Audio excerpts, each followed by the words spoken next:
Friends, episode 3 की शुरुआत में हमें जी शान के कॉलेज के दिनों का एक फ्लैशबैक सीन दिखाया जाता है, जहां कॉलेज के नोटिस बोर्ड पर इस साल के सहायक प्राप्तकर्ताओं की लिस्ट लगी होती है, जिसमें जी शियान का नाम भी होता है। यहाँ पर जी शियान फ़ोन पर बात करते हुए कहती है, हेलो मिस्टर झांग। तब मिस्टर झांग कहते हैं, जी शियान, मेरे पास तुम्हारे लिए एक अच्छी खबर है। किसी ने तुम्हारी प्रोफाइल देखी और तुम्हारी पढ़ाई का खर्च उठाने यानी तुम्हें स्पॉन्सर करने का फैसला किया है। जी शियान खुश होकर कहती है, क्या आप मुझे उनके मोबाइल नंबर दे सकते हैं? मैं पर्सनली उनको थैंक यू कहना चाहती हूँ। इस पर मिस्टर झांग बताते हैं कि यह मिस्टीरियस पर्सन है। उन्होंने केवल एक ईमेल पर पता छोड़ा और कहा है कि आप ईमेल के जरिए बात कर सकती है। जी शियान कहती है, ठीक है, प्लीज़ इसे मुझे बाद में भेज दीजिएगा। वह कहती है, thank you sir. Mister Zhang कहते हैं, आपका स्वागत है। फ्रेंड्स, अब सीन शिफ्ट होता है और हम वापस प्रेजेंट सीन में आते हैं, जहां बिजनेस ट्रिप के दौरान होटल के कमरे में मिस्टर सोंग जी शियान के काम से नाखुश होकर उसे कहते हैं कि अगर तुम्हारे थॉट्स ख़त्म हो गए हो तो घर जाओ, मेरा टाइम वेस्ट मत करो। उनके जाने के बाद वहां मौजूद स्टाफ्स आपस में बातें करने लगते हैं। पहला स्टाफ कहता है कि वह कौन है, वह मिस्टर सोंग के कमरे में क्यों थी, क्या कर रही थी। यह सब मिस्टर सोंग सुन लेते और सारे स्टाफ्स के पास आते और कहते हैं कि वापस जाओ, अपना दिमाग साफ करने के लिए आज छुट्टी ले लो। जब तुम्हारा दिमाग ठीक हो जाए तो इसे दोबारा करना। स्टाफ के लोग कहते हैं कि जी हाँ, और वे तुरंत ही वहाँ से चले जाते हैं।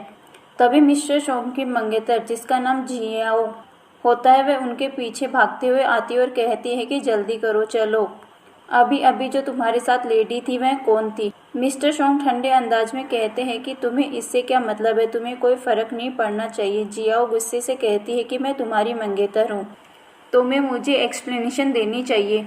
मिस्टर सोंग कहते हैं कि मेरी बात सुनो जियाओ, तुम जिससे चाहो शादी करो, मुझे कोई फर्क नहीं पड़ता, मेरा इससे कोई लेना देना नहीं। यह सुनकर जियाओ का गुस्सा सातवें आसमान पर पहुंच जाता है और वह चिल्लाती है, सोंग जियाओली। फ्रेंड्स, अब सीन शिफ्ट होता है। हम देखते हैं कि गुस्से में तमतमाई जियाओ सीधे जी शियान के पास पहुंचती है, उस पर बरस पड़ती है। यहाँ पर जियाओ कहती है कि मैंने चेक किया है, तुम वही हो ना जो उस स्कैंडल में शामिल थी। तुम हो क्या? तुम अक्सर आगे बढ़ने के लिए लोगों के साथ सोती रहती हो। जी शियान हैरान होकर पूछती है कि आप है? जियाओ अपना इंट्रोडक्शन देते हुए कहती है कि मैं जियाओ हूँ, सोंग कॉर्प की मार्केटिंग मैनेजर और मिस्टर सोंग की मंगेतर और तुम्हारी क्लाइंट भी हूँ। जी शियान करारा जवाब देते हुए कहती है, तो मिस्टर जी, आप वास्तव में क्या कहना चाहती हो?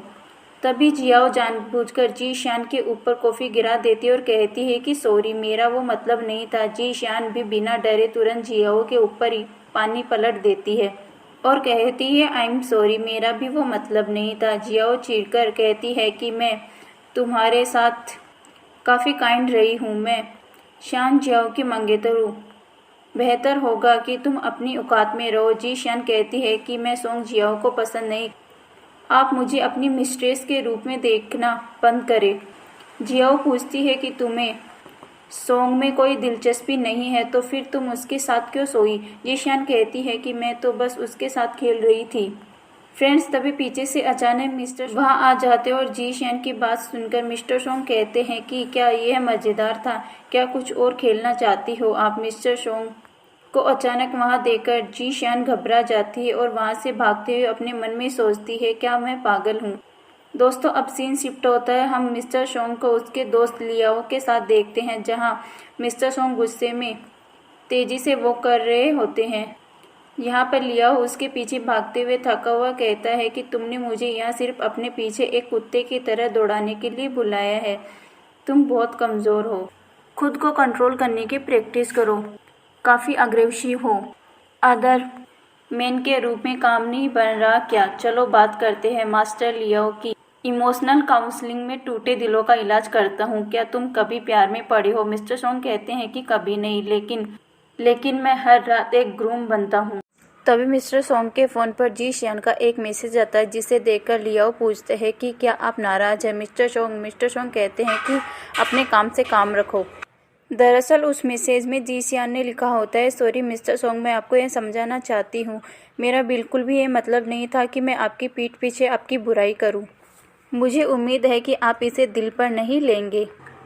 फिर लियाओ मिस्टर सोंग से पूछता है कि क्या जी सियान जानती है कि तुम उसके स्पॉन्सर थे। मिस्टर सोंग कहते हैं कि वह नहीं जानती, उसे बताना भी मत। लियाओ हैरान होकर कहता है कि सच्चा प्यार हूँ वह उससे छेड़ रहा होता है। तुम नहीं चाहते कि जी सियान तुम्हारे एहसानों तले दबे तुम्हारे साथ रहे। तुमने पैसे और मेहनत दोनों खर्च किए, फिर भी तुम अपने योगदान को छुपा रहे हो। तुम सच में दूसरे मैन के लिए एक रोल मॉडल हो। मिस्टर सोंग कहते हैं कि उसे यह जानने की जरूरत नहीं है। तब लियाओ एक बहुत ही पुरानी बात छेड़ता है और पूछता है कि सोंग, इतने सालों में मैं वास्तव में तुमसे पूछना चाहता था, तुमने उस टाइम जी सियान का स्पॉन्सर क्यों किया था। मिस्टर सोंग अतीत को याद करते हुए कहते हैं कि क्या तुम्हें याद है जब मेरा भाई और मैं किडनैप हुए थे, छूटने के बाद मैं जब वापस आ रहा था। फ्रेंड्स, अब हमें फ्लैशबैक का सीन दिखाया जाता है जहाँ पर हमें एक कागज़ दिखाया जाता है जिसमें OIU लिखा हुआ होता है और उसके साथ उसमें लिखा हुआ होता है कि जी जियानिए ने किसी से कर्ज लिया हुआ होता है और उसी आदमी के गुंडे जी सियान के घर को तोड़फोड़ कर रहे होते हैं और जी जियानिए के घर वालों को कहते हैं कि उसने बिजनेस शुरू करने के लिए पैसे लिए होते हैं और उन्हें बर्बाद कर दिए, लेकिन हमारा कर्ज बाकी है। मेरी बात सुनो, आज तुम्हें इस कर्ज को लौटाना ही होगा, तुम चाहो या ना चाहो। जी सियान की माँ डरकर कहती है, गाड़ी रोको। गुंडे कहते हैं, अगर तुम्हारे पास सच में पैसे नहीं है तो अपनी इस जगह खाली कर दो। जी सियान की माँ रोते हुए कहती है, मेरे पति यह जगह हमारे लिए छोड़कर गए, हमारा पुश्तैनी है, मैं इसे नहीं बेचूंगी। तभी छोटी सी जी सियान आगे आती है और हिम्मत दिखाते हुए कहती है कि मेरे पिता ने आपसे जो पैसे उधार लिए वह मैं चुका दूंगी। गुंडा हंसकर कहता है कि क्या तुम्हें लगता है कि मैं बेवकूफ़ हूँ, तुम्हारे जैसी छोटी सी इसे कैसे चुका सकती है। माँ चिल्लाती है कि शान चुप रहो। तभी जी सियान अपने हाथ में चाकू उठा लेती है और गुंडे से कहती है कि या तो आज मुझे जान से मार दो या फिर हम कॉन्ट्रैक्ट साइन करते हैं। मेरे पिता पर आपका जो भी पैसा बकाया है मैं उसकी एक एक पाई चुका दूंगी। जी सियान की हिम्मत देखकर गुंडों का बॉस कहता है, शान तुमने मुझे भी ज़्यादा शक्त हो। ठीक है, हम इसे तुम्हारे तरीके से करेंगे, चलो चले। उनके जाने के बाद माँ रोते हुए पूछती है कि शान जी शान अपनी माँ को संभालती है और कहती है कि माँ मैं ठीक हूँ। माँ कहती है कि शान चलो वापस चले। अब सीन वर्तमान में आता है जहाँ मिस्टर सोंग भावुक होकर लियाओ से कहते हैं कि उस वक्त मेरा भाई मर गया था, मैं जीना नहीं चाहता था, लेकिन वो लड़की कर्ज के बोझ में दबी होने के बावजूद जीने की इतनी मेहनत कर रही थी। लियाओ पूछता है कि क्या तो तुम उसके प्यार में पड़ गए। मिस्टर सोंग कहते हैं कि मैं नहीं पड़ा। लियाओ मजे लेते हुए कहता है कि तुम नहीं पड़े, लेकिन मैंने सुना है कि जी सियान आज सुबह तुम्हारे कमरे से बाहर आई थी। मिस्टर सोंग बात टालते हुए कहते हैं कि मैं तो बस थोड़े मजे ले रहा हूँ। दोस्तों, यहाँ सीन शिफ्ट होता है। हम देखते हैं कि जी सियान मिस्टर सोंग के असिस्टेंट मिस्टर क्यू को मैसेज करती है, मिस्टर क्यू, मुझे लगता है कि मैंने मिस्टर सोंग को गलत बात कह दी। क्या आप जानते हैं कि वह कहाँ है? मैं उनसे माफ़ी मांगना चाहती हूँ। मिस्टर सोंग अपने असिस्टेंट से कहते हैं कि तुम वापस जा सकते हो। असिस्टेंट अपने मन में सोचता है कि मैं यहाँ तक पहुँचने के लिए चट्टानों पर चढ़कर आया हूँ और ये मुझे वापस भेज रहे हैं। खैर, वह कहता है कि ठीक है। जाने से पहले असिस्टेंट जी सियान को मैसेज कर देता है। उस मैसेज में लिखा होता है कि मिस्टर सोंग समुद्र के तट पर है, लोकेशन सेंड कर रहा हूँ, आप वहाँ जाकर उन्हें ढूंढ सकती है और उनका मूड ठीक कर सकती है। मिस्टर सोंग इतने छोटे दिल के नहीं हैं, वह आपको माफ़ कर देंगे।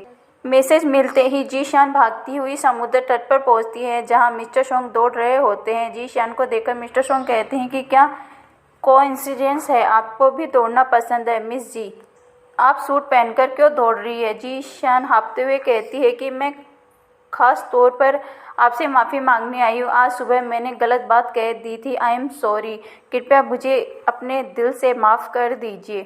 छोटी सी बात को दिल पर ना ले। मिस्टर सोंग पूछते हैं कि क्या आप यह काफ़ी मिस्टर सोंग पूछते हैं क्या यह माफ़ी मेरे लिए या आपके क्लाइंट के लिए है? जी सियान पूछती है कि क्या कोई अंतर है? मिस्टर सोंग कहते हैं कि अंतर, बहुत बड़ा अंतर है। जी सियान कहती है कि मेरे लिए कोई अंतर नहीं है, आखिरकार आप मेरे क्लाइंट हैं।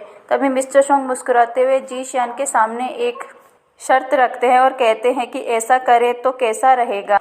हम दोनों एक साथ वापस होटल तक दौड़ते हैं तो अगर तुम मुझसे तेज़ दौड़ती हो तो मैं तुम्हें माफ़ कर दूंगा। जीशान इस चैलेंज को स्वीकार करती और कहती है कि ठीक है। तो फ्रेंड्स, मिस्टर सॉन्ग के इस अनोखे रनिंग चैलेंज और जीशान के सामने आए अतीत के इस भावुक सच के साथ ही हमारा आज का एपिसोड यहाँ ख़त्म होता है। दोस्तों, अब देखना यह है कि क्या जीशान इस दौड़ को जीतकर मिस्टर सॉन्ग से माफ़ी मांग सकेगी या फिर मिस्टर सॉन्ग यह खेल कोई नया मोड़ लेने वाला है। अगर आपको यह स्टोरी की एक्सप्लेनेशन पसंद आई हो तो वीडियो को लाइक करें, शेयर करें, चैनल को सब्सक्राइब करना बिल्कुल ना भूलें। बने रहिए हमारे साथ अगले एपिसोड के लिए। तब तक के लिए बाय बाय।